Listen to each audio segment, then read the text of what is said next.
Alright, today I'm going to show you guys how to do an even faster way of putting your toothpick or your little straw or your brush handle on your blank to put it on there faster to do your trim bands. We're going to be doing it with a binder clip and your old brush and some hot glue. That's all you need to do. This is for the bigger blanks, for your smaller blanks, and for your tighter spacings of guides, like on ultralights and ice fishing rods. Stay tuned. Okay, here's what you're going to do.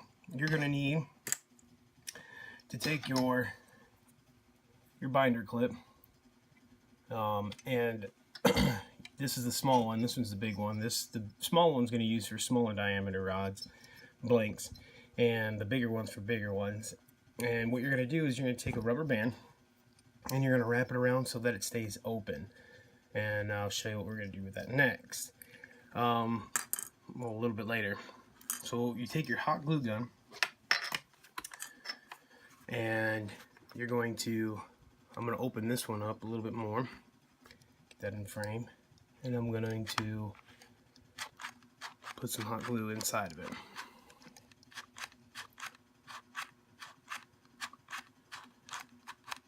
I'm going to put a nice generous amount.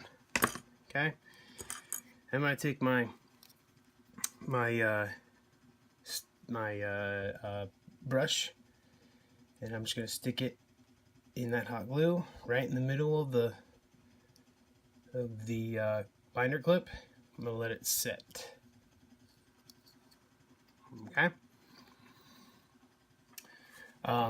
In no way, no how do I want this clip to scratch the blank at all. So I'm going to take my hot glue and I'm going to build it up right on the edge here. Okay, and that's the reason why we're not letting it touch with the rubber band, because we don't want it to stick together. I mean, if you don't have a rubber band, or you could use channel locks or pliers that will hold, I guess, to do it. Okay, and we're gonna let this sit.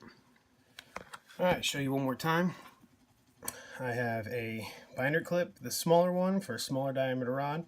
I have it wrapped up with a rubber band to hold it open. I'm going to take my hot glue gun. I'm going to squirt right in the middle, a generous amount, I should say. I'm going to take my epoxy brush and I'm going to stick it right in the middle of it, and I'm going to hold it there for a little bit until the hot glue starts to set and hold it. Looks like it's doing a pretty good job. Alright, now I take my hot glue, I'm going to squirt the tops so there's no way it's going to scratch the blank, using the hot glue as a buffer, I guess. And I let that sit. Okay, and you're done. You cut the rubber band off and you can stick it on your rod. I'll show you how to do that in a minute after this sets. You could also make another one. It's the same clip, just different color. And I cut the paintbrush, my epoxy brush, I cut it short because in between ultralight rods you might have some close distance between some guides. The spacing might be closer and you might not be able to fit this longer piece in there. So I cut a smaller one so I can get in there easier. So we're pretty cured now. So let me show you how these work. Just like before, just like you're traditionally taught with the masking tape, this is now the masking tape and your piece that you're going to wrap around when you're doing your trim bands. This is the big one. This is a larger diameter blank. It's a piece of scrap blank that I use to practice writing on. Always keep your blanks, your scrap ones too. And I'm taking my big one, and let's imagine that this is your threads that you have wrapped with a guide or whatnot. You're going to take your clip and you're going to clip it on. Okay, now it's not going anywhere. I'm also over the thread, so we're going to back that off. We're going to slide this down so it's just off of where we need to be. Open it up, pop it on. It's a tight fit. You would then do what your trim bands do. You throw it on, you know, bring it down the shaft, wrap it around, bring it back through, slide it off, and then pull it tight. And you can leave the tag ends on and go on to the next one. Come back when they're all done, cut the tags, burnish them, do what you need to do. You know, for the smaller blanks, we have here, this is an old wrap from a store-bought rod that I pulled the guide out of it. You have the smaller one. You know, you're going to take it and you're going to put it on the rod, just the one, and there you go. You put your wraps on, do what you need to do, wrap it, slide it off, go to the next one, you can come back and cut it. Super fast, super quick. I'm always trying to find new things. Let's say there's a